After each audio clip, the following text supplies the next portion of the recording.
Secrets behind the veil. We are in a period where the redemption is imminent.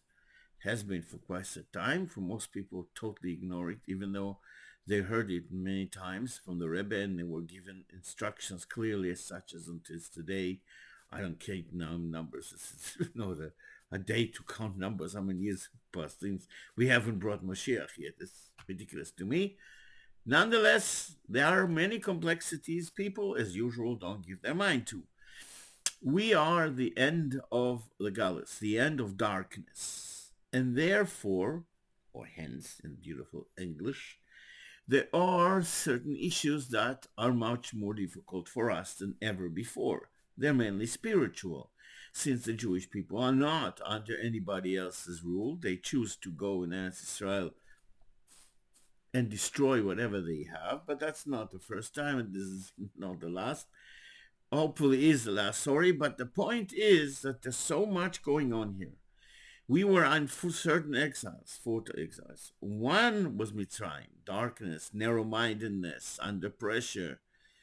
And then there was Bavel, which was Bilbul, confusion and loss of ways. And then there was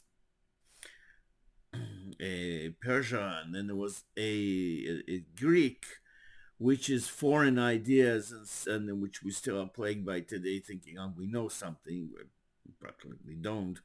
The old science is whatever Hashem lets people discover, and it's a lot of time very inaccurate. But the point is, and then this is the last one, it's a dome. A dome is vanity. But in our generation, in our subconsciousness, mutual and individual, all these issues play a part in the back and sometimes in the front of our minds, but definitely are very powerfully embedded in our subconsciousness. And therefore, it's very important to be aware of that we have all these things come together.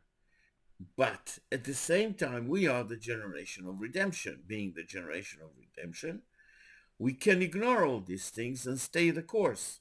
But if a person is busy thinking that they make millions, or they're very busy fighting with the whole world because of their internal issues, and everybody upsets them because they have eternal pain, or like the very idea that someone is in pain, that they're allowed to inflict pain on others, but we don't handle our issues. That's the point. Why? Because if we do, then the evil inclination will lose the war and will be completely eradicated. And therefore, it fights us by swaying us from the right course. Taking all these things together, both multiple incarnations, with all kinds of issues, who knows what happened to a person in their lifetime? They could have been executed. We're Jews, right? They could have been arrested. There could be all kinds of mayhem happening to them. They could have been squeezed for money by some nice king of some other nation, which happened all the time. And they could have come to a conclusion that this is not for them, and now they have to come back. All this, it plays in the back of our minds in a most active role. And therefore, it's extremely important for all of us to be aware of that.